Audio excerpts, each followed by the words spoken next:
the motions for consideration of the Waqf Amendment Bill 2025 and the Mussalman Waqf Repeal Bill 2025 are now open for discussion. I now call upon the members whose names have been received for participation in the discussion. Dr. Syed Nasir Hussain. 20 minutes.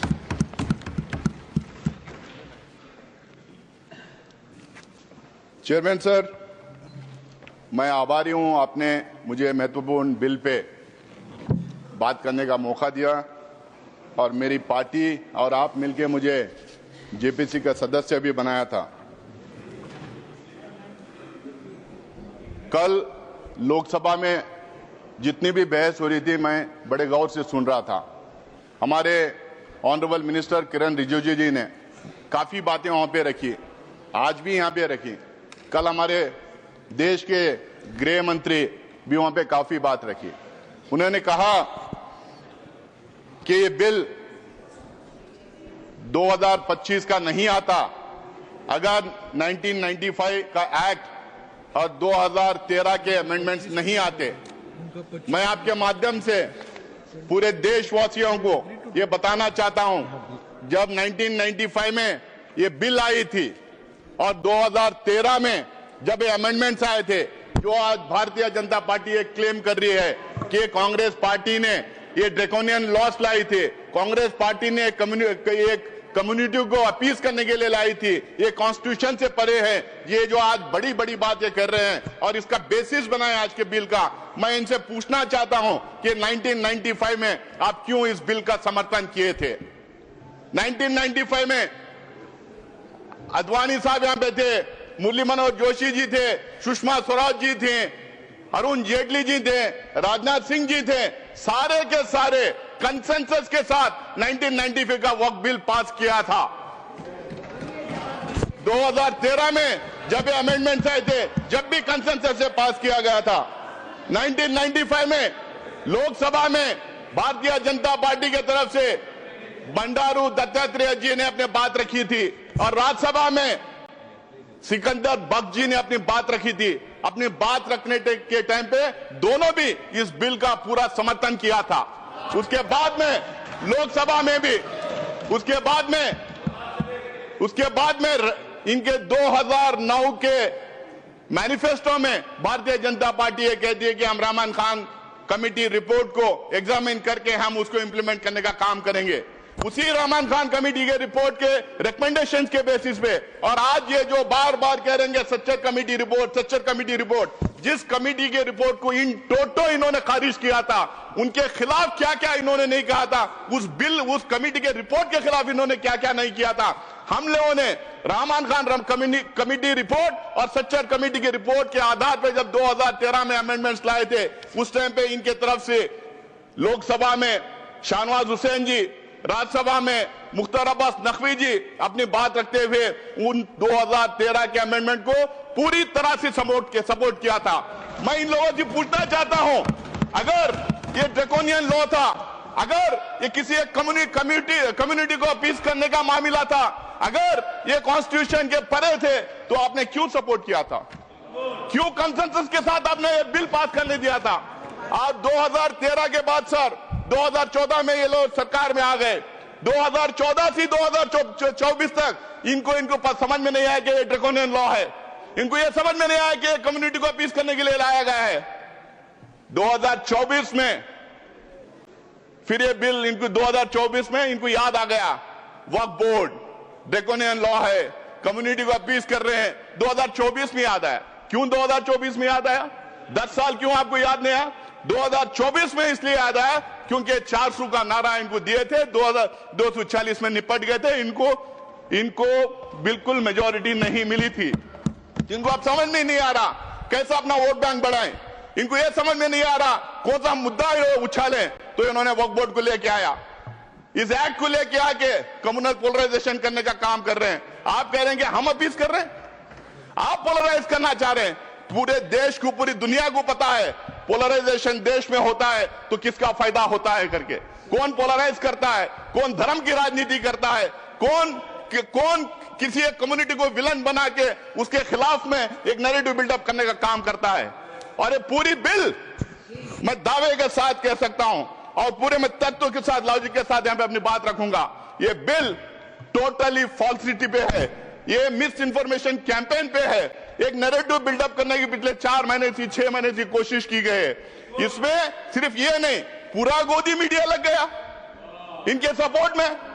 इनका जो fake factory है BJP की, जो IT cell है, पूरी लग गई ये कह रही मिस इन्फॉर्मेशन फैलाने में।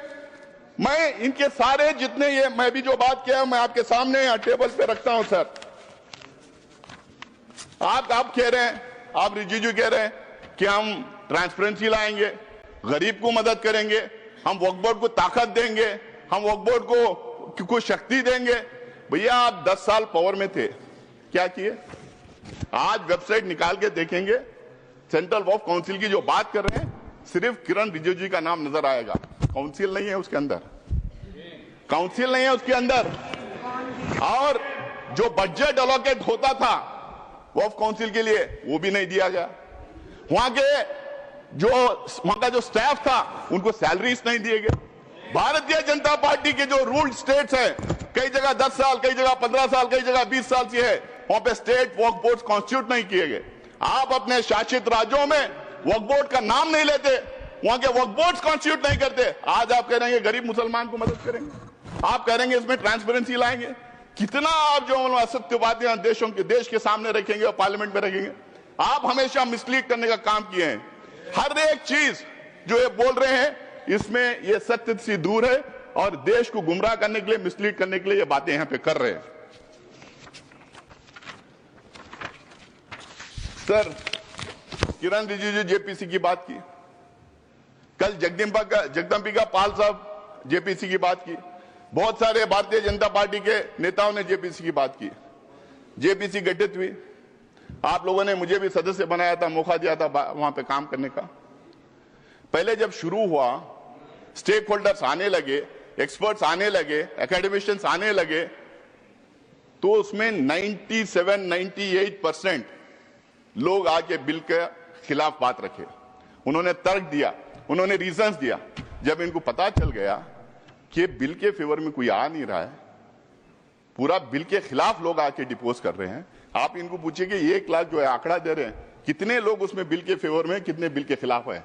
आज वो सदन के पटल पर रख दें तो देश को पता चल जाएगा कितने लोग उस बिल का अपोज किया था। जब इनको पता चला तो मुझे लगता है कि पहली बार किसी जेपीसी में नॉन स्टेक होल्डर्स को बुलाया गया। नॉन स्टेक होल्डर्स जिसको वक्फ से कुछ लेना देना नहीं है, ना वो दान दे सकता है, ना उसका मेंबर बन सकता है, जिसको वक्फ के बारे में पता नहीं है, कोई नॉलेज नहीं है, और कुछ ऐसे थे एक्सट्रीमली कम्युनल स्टेटमेंट्स आके वहां पे दे रहे थे। तो ये माहौल क्रिएट करने के लिए, बिल के फेवर में सपोर्ट ड्रम अप करने के लिए जेपीसी में लोगों को बुलाया गया था। आज ये बार बार ये कह रहे हैं कि जेपीसी के रिकमेंडेशंस लाए हैं, जेपीसी के रिकमेंडेशंस लाइए। इनको पूछिए क्लॉज बाय क्लॉज उसमें डिस्कशन हुआ था, उसमें क्लॉज बाय क्लॉज डिस्कशन हुआ था।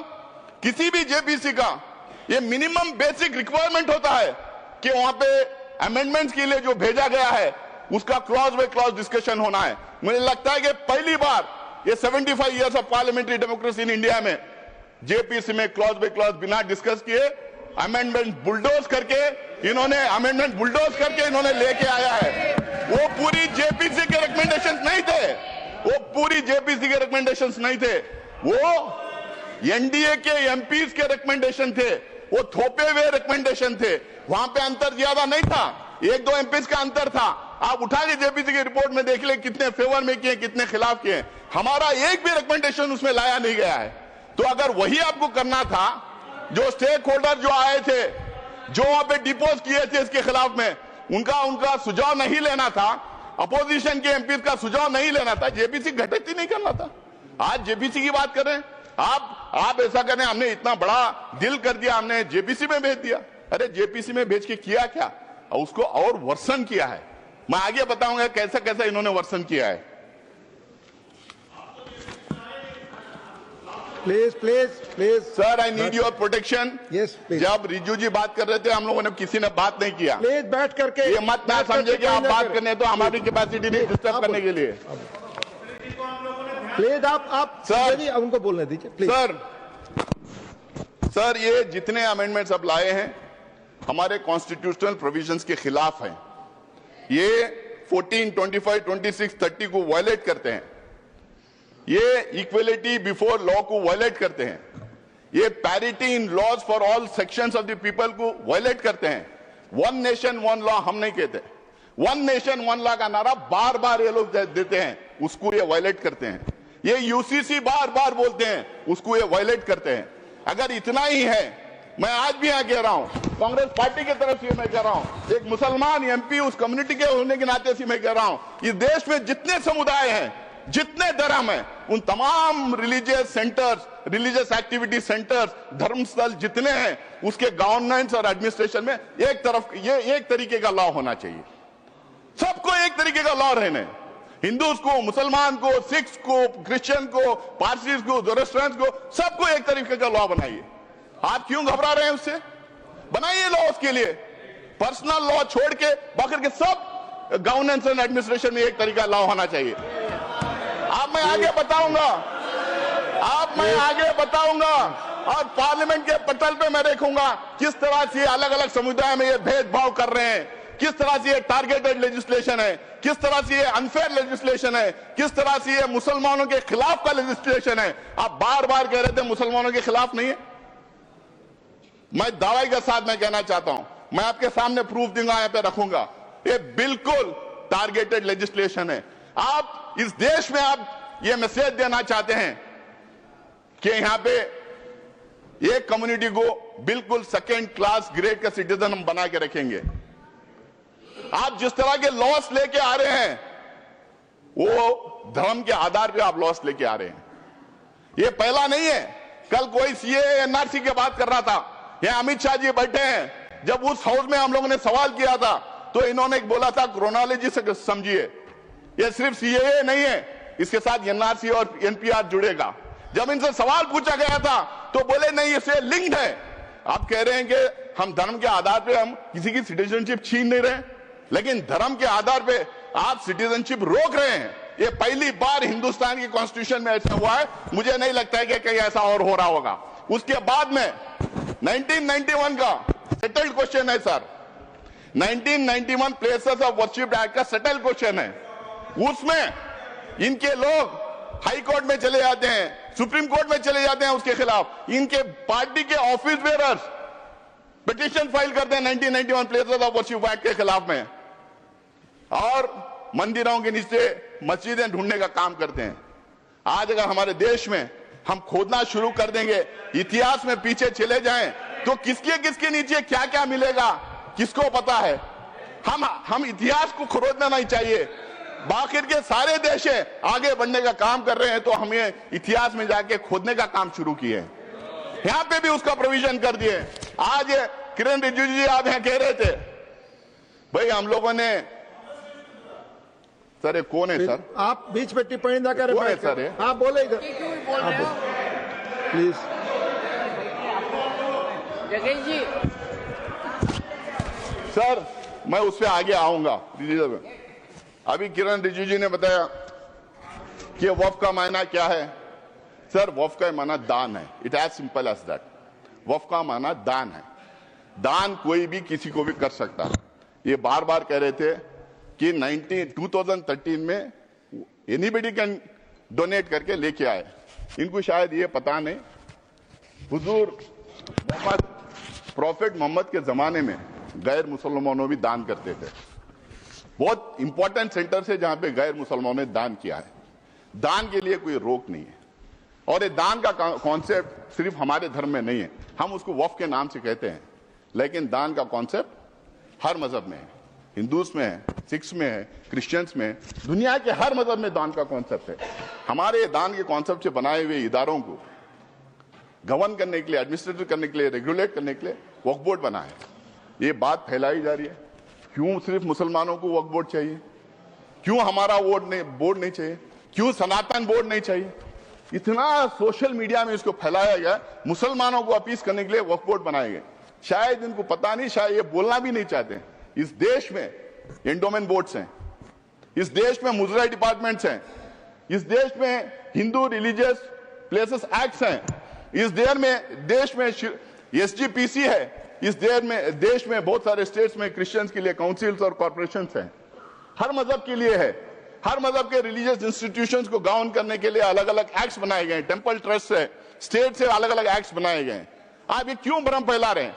और ये सिर्फ कांग्रेस का अचानक बनाया हुआ मामला नहीं वक्फ का। आपने अभी कहा कि अंग्रेजों के जमाने में वक्फ को रेगुलेट करने के लिए कई एक्ट्स आए थे, उसको आगे बढ़ाते गए, उसमें अमेंडमेंट लाते गए, उसमें सुधार लाने के लिए कई अमेंडमेंट्स लेके आए। कांग्रेस ने उसको सुधार करने के लिए कई काम किया है।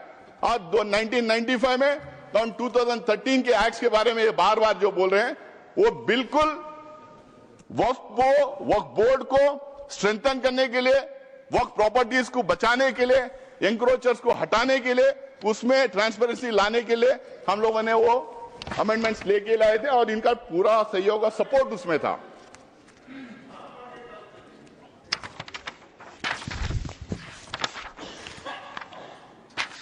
सर, इसमें बार बार ये कहा जा रहा, आज भी ये कह रहे हैं कि वक्फ बोर्ड, ये सबसे बड़ा एलिगेशन वक्फ बोर्ड के खिलाफ है सर, और सबसे बड़ा मिस इन्फॉर्मेशन फैलाया गया है। आज भी यहां पे बोल रहे थे कि वक्फ बोर्ड कोई भी जमीन को अपनी जमीन डिक्लेयर कर सकती है। क्या हिंदुस्तान में लॉ नहीं है? क्या रेवेन्यू रूल्स नहीं है?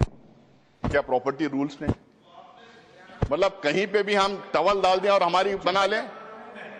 हम ट्रेनों में चलते हैं, ट्रेनों में नमाज पढ़ते हैं, फ्लाइट्स में नमाज पढ़ते हैं, तो नमाज पढ़ ले तो क्या ट्रेन हमारी हो गई? क्या फ्लाइट हमारी हो गई? क्या वक्फ में उसको लिखवा दें? वक्फ को जो पावर दिया था, अगर वक्फ बोर्ड के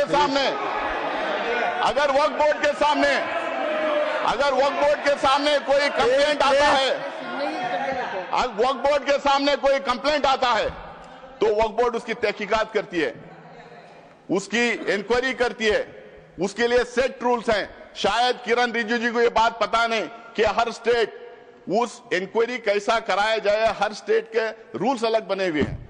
मैं वक्फ बोर्ड का मेंबर पिछले 6 साल से हूं सर, कर्नाटका में 6, अब 7वां साल कंप्लीट कर रहा हूं। तो वहां पे ये पूरा इंक्वायरी तो बोले प्लीज।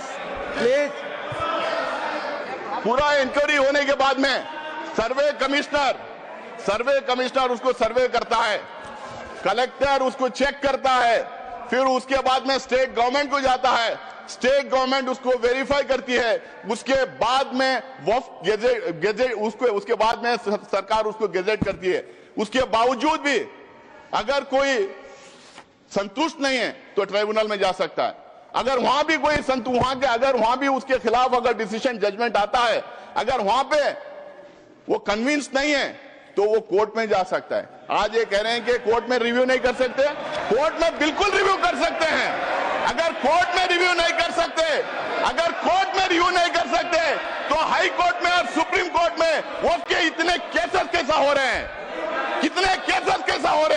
हाई कोर्ट में और सुप्रीम कोर्ट में। माननीय गृह मंत्री कुछ कर दे एक जी प्लीज। मान्यवर, मैं सदस्य को बीच में टोकना नहीं चाहता, शायद वो भोले भाव से गलत इंफॉर्मेशन सदन के सामने रख रहे हैं, तो मैं थोड़ा करेक्ट करना चाहता हूँ। मान्यवर Jairam ji please chair has given time. क्या कह रहे हैं आप रमेश जी? क्या कह रहे हैं? मैं मान्यवर जी प्लीज मान्यवर आप बोलो। जो डिस्प्यूट है वो इतना ही है कि अगर ट्रिब्यूनल के फैसले से कोई असंतुष्ट है तो ये भूमि का मामला है, इस पर सिविल सूट होना चाहिए। सिविल सूट में अधिकारों के बहुत वाइड रेंज होती है। इन्होंने इस पर अपील का प्रोविजन 2013 के कानून में रखा ही नहीं है, तो रीट के कार्य क्षेत्र में हाईकोर्ट के सामने जाता है। रीट का कार्य क्षेत्र बहुत संकरा होता है, तो जो ट्रिब्यूनल का फैसला होता है वो फाइनल होने के चांसेस 99% हो जाते हैं। जिनकी भूमि है इसका अधिकार जाता रहता है। मान्यवर, एक गलतफहमी फैला रहे हैं। Please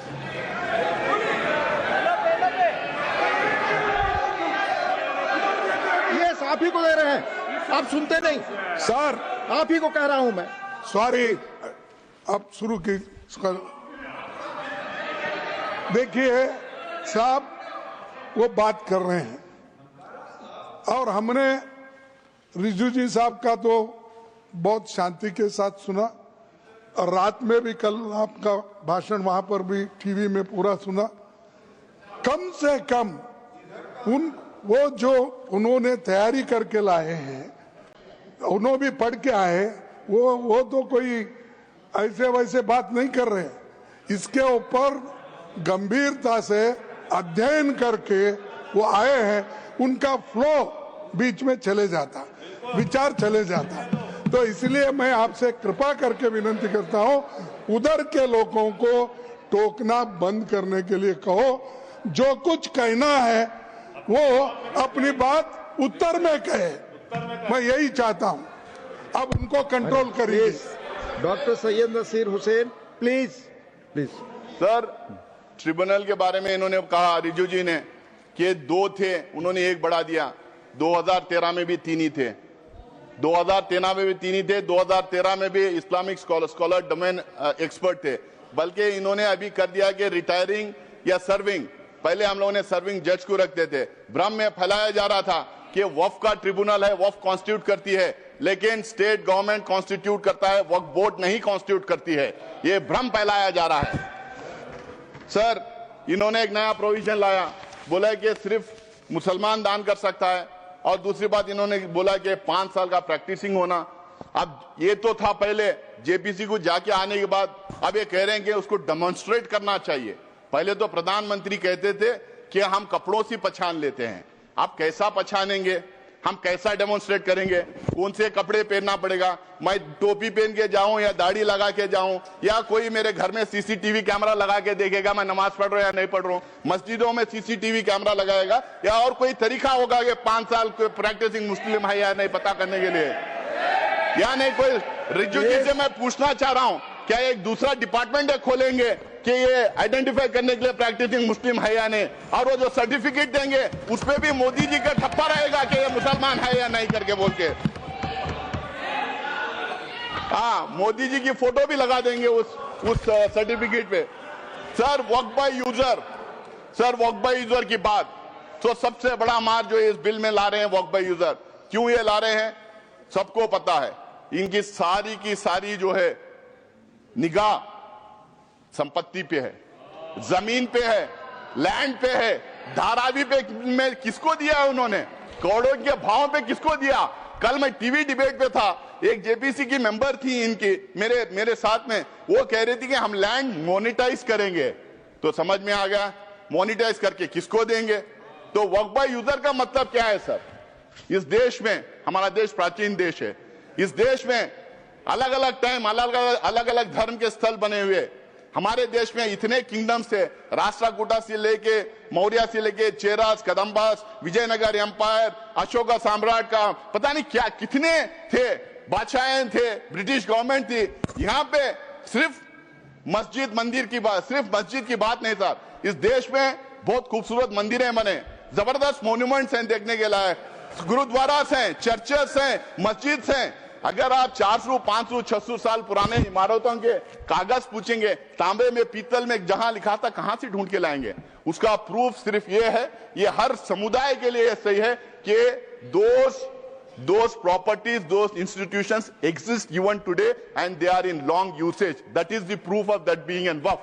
There is waqf by user, there is temple by user, there is gurudwara by user, there is church by user, there is mata by user, there are so many religious institutions by user. किसका proof मांगेंगे? जब हमने बोला तो ये बोले कि हम प्रोस्पेक्टिवली अब ये करेंगे, रेट्रोस्पेक्टिवली नहीं देखेंगे। भाई जो रजिस्टर्ड नहीं है वक्फ बाय यूजर, अगर 200-300 साल पुरानी है तो उसको कैसा मानेंगे आप? ये कह रहे हैं कि और दूसरा उसमें ये बोल रहे हैं कि डिस्प्यूटेड है तो मैं प्लेसेस ऑफ वर्शिप टैग की बात कर रहा था। अगर डिस्प्यूटेड है, गवर्नमेंट है, तो फिर हम नहीं करेंगे। बट डिस्प्यूटेड कैसा है? डिस्प्यूटेड तो एक ही थी, वो बोले थे अयोध्या का मसला छोड़िए बाकी के पूरे इसमें आ जाएंगे। आप कैसा डिस्प्यूटेड, पुराने इदारों के डिस्प्यूट कैसा हो जाएगा? ये खोज रहे हैं बार बार देश में दंगे फसाद करवाने का। ये डिस्प्यूट लड़ना, दंगे फसाद करवाना, अपना वोट बैंक क्रिएट करने की राजनीति कर रहे हैं वक्फ यूजर को निकाल के। और दूसरा, अब ये कह रहे हैं कि हम उसको ले लेंगे। अब मेरा टाइम बढ़ाया है, मेरा पार्टी का टाइम लूंगा ऑलरेडी मैं मेरे पार्टी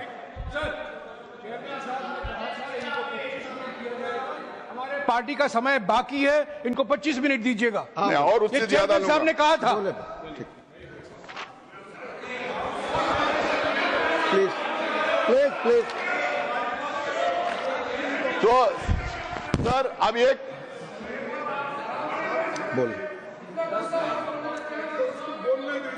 25 मिनट सर, क्या 30 मिनट? समय यहाँ 20 मिनट लिखा हुआ है। देखो साहब, मैं 20 मिनट के रात बाद के कृपया समय देखें। मैं ऑलरेडी माननीय एलओपी ऑलरेडी बोलने से अतिरिक्त समय दिया मैंने।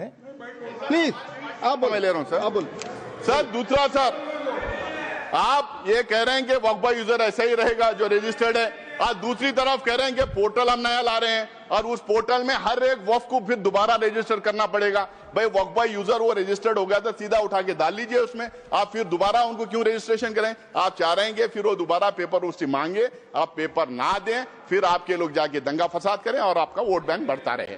ये आपका वो है। सर तीसरा, ढांचे की बात कर रहा हूं मैं। ये बहुत जोर जोर से रिजू जी बोल रहे थे कि ये सेक्युलर कैरेक्टर है वक्फ बोर्ड का। वक्फ बोर्ड का सेक्युलर कैरेक्टर है। वक्फ बोर्ड सिर्फ एडमिनिस्ट्रेशन और गवर्नेंस नहीं देखती है, वक्फ बोर्ड रिलीजियस अफेयर्स में भी दखलंदाज करती है, रिलीजियस अफेयर्स भी देखती है। अगर आपको इतना ही है, अगर आप कह रहे हैं, अगर मैं आपकी बात भी मान लो, तो मैं आपसे पूछना चाहता हूं, क्या हिंदू रिलीजियस एक्ट के तहत जो इंस्टीट्यूशंस बने, endowment act, Muzrai department, places of Hindu religious places act, SGPC और अलग अलग समुदाय के जो इदारे जो बने हैं, क्या उसमें एक मुसलमान, एक सिख, एक बुद्धिस्ट, एक जैन को आप रखेंगे? क्या मुझे रखेंगे आप उसमें? आप मुझे रखेंगे आप उसमें? ये बिल्कुल मेरे राइट के खिलाफ है। जो कॉन्स्टिट्यूशन मुझे जो राइट देता है उसके खिलाफ है, और इसको लेके काफी जजमेंट भी है। दूसरा सर, मैं उसके सारे को, और ये जो कह रहे हैं, और ये जितने यहाँ पे हैं, यहाँ पे Bihar Hindu religious trust act, Madras Hindu religious and endowment act, Orissa का, तमिलनाडु का, उत्तर प्रदेश का, आंध्र प्रदेश का, सब में साफ लिखा जाता है कि सिर्फ और सिर्फ हिंदू वहां रहेंगे और कोई और दूसरे मजहब का आदमी नहीं रहेगा। जब वहां पे वो एक्ट में ही है, तो यहाँ कैसे आप दूसरे लोगों को देंगे? आप एक्चुअली क्या प्रूव करना चाह रहे हैं? आप लाके क्या हमारे ऊपर भरोसा नहीं? क्या हम काबिल नहीं अब हमारे इंस्टीट्यूशंस को चलाने के लिए? आप हम लोग को सेकेंड ग्रेड सिटीजन बनाना चाह रहे हैं? हमारे ऊपर स्पाइंग करना चाह रहे हैं आप?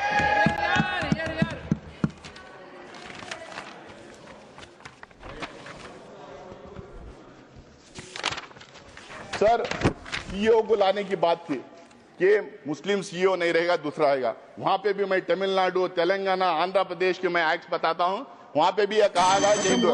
Sir finally sir please finally नहीं, मैं थोड़ा टाइम लूंगा, खत्म करें। नहीं फाइनली अब 25 मिनट हो गए sir. Finally sir, finally please do not take sir नहीं, फाइनली 3-4 इश्यूज के बारे में बोलूंगा सर। रिजू जी कल भी बोले, आज भी बोले, 123 प्रॉपर्टीज को लेके भ्रम फैलाया जा रहा है। ये सारे के सारे 123 प्रॉपर्टीज आके या तो दरगाह है, या तो मस्जिद है, या तो कब्रिस्तान है, या तो ईदगाह है। ये झूठ है। ऑथेंटिकेट करो, धन्यवाद, ऑथेंटिकेट करो। उसकी लिस्ट में आपको देना चाह रहे हो ऑल 120 और इसको आपकी बात जयराम जी, धन्यवाद, Jairam ji, another 5 minute, doctor Radha, another 5 minute, doctor Radha Mohan Das Agrawal. नहीं आपकी बात माननीय, जो भी असंसदीय शब्द अगर आप इस्तेमाल करेंगे वो रिकॉर्ड में नहीं होगा। प्लीज प्लीज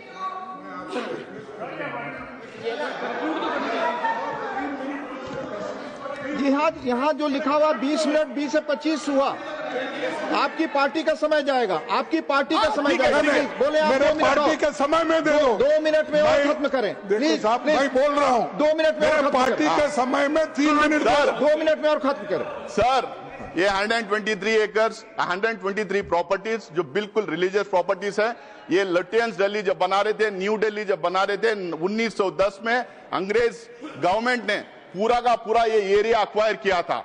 जब मुसलमान जाके उनके मिले, वो बोले कि ये 123 प्रॉपर्टीज वक्फ के पास ही रहेंगे, पोजीशन उनके पास ही रहेगा, बट गवर्नमेंट का नाम रहेगा जब तक ये सिटी नहीं बन जाती। बनने के बाद उन्होंने दोबारा वापस उसको वक्फ को दिया था। आज भी, जब से लेके आज भी 123 प्रॉपर्टीज ये पोजीशन वक्फ में ही है, बिल्कुल वक्फ में ही है। और जब 2013 में गांव में 2013 में जब इसको डी नोटिफाई करने की बात आई, सरकार ने हाई कोर्ट ने सरकार को बोला था कि आप जल्द से जल्द इसका रिजॉल्व करो। तो जल्द से जल्द रिजॉल्व करने के चक्कर में उस टाइम पे डी नोटिफाई किए। आज इन्होंने 1 मैन कमीशन बनाया था, उसका रिपोर्ट सबके सामने क्यों ना रख देते, उसको पारी कर दिया। 2 मैन कमीशन बनाया था, उसका रिपोर्ट रख दीजिए लोगों के सामने, आपको पता चल जाएगा वो प्रॉपर्टीज हैं या ना है। ये झूठ बोलना, लोगों को गुमराह करना, मिसगाइड करना बंद करे। दूसरा सर, ओके सर, ओके खत्म हुआ। सर, दूसरा सर, नहीं खत्म हुआ। मेरे हमारे पार्टी का टाइम ले रहे हैं सर। जितना उन्होंने बोल दिया, एलओपी ने बोल दिया। I cannot go on. LOP ने बोल दिया sir, I cannot go on. LOP ने बोला। Please, नहीं, conclude. सर दूसरा, Conclude. हाँ दूसरा, Conclude. सर दूसरा, Conclude. केरला की बात ये करते हैं, कंक्लूड। केरला की बात ये करते हैं, केरला की बात ये करते हैं। मैं इनको ऑथेंटिकेट करने के लिए कहता हूं, वक्फ बोर्ड कभी ये नहीं क्लेम किया उनकी प्रॉपर्टी है। कोर्ट ने 2 टाइम ये डिक्लेयर किया वक्फ प्रॉपर्टी है, तीसरी बार जुडिशियल कमीशन ने कहा वक्फ प्रॉपर्टी है। लेकिन मैं आज भी यहां पे कहता हूं, कांग्रेस पार्टी की तरफ से मैं यह कहना चाहता हूं, जितने गरीब लोग वहां रह रहे हैं, जो फिशरमैन है, पूरे एनडीए की तरफ से मैं कहना चाहता हूं, जो फिशरमैन है, जो गरीब है, जिन्होंने जमीन खरीदी थी, कुछ लोग ऐसे ही रह रहे हैं, उनका इंटरेस्ट प्रोटेक्ट किया जाएगा, उनको वो जमीन दिलाई जाएगी। लेकिन वक्फ बोर्ड को बात करना बंद करें। डॉक्टर धन्यवाद। No nothing, doctor Radha Mohan Das Agrawal, no more, no please. उन्हें बैठा दें, नहीं जा रहा उन्हें रिपोर्ट। बैठाएं। आप बोले, आप बोले। माननीय उपसभापति महोदय।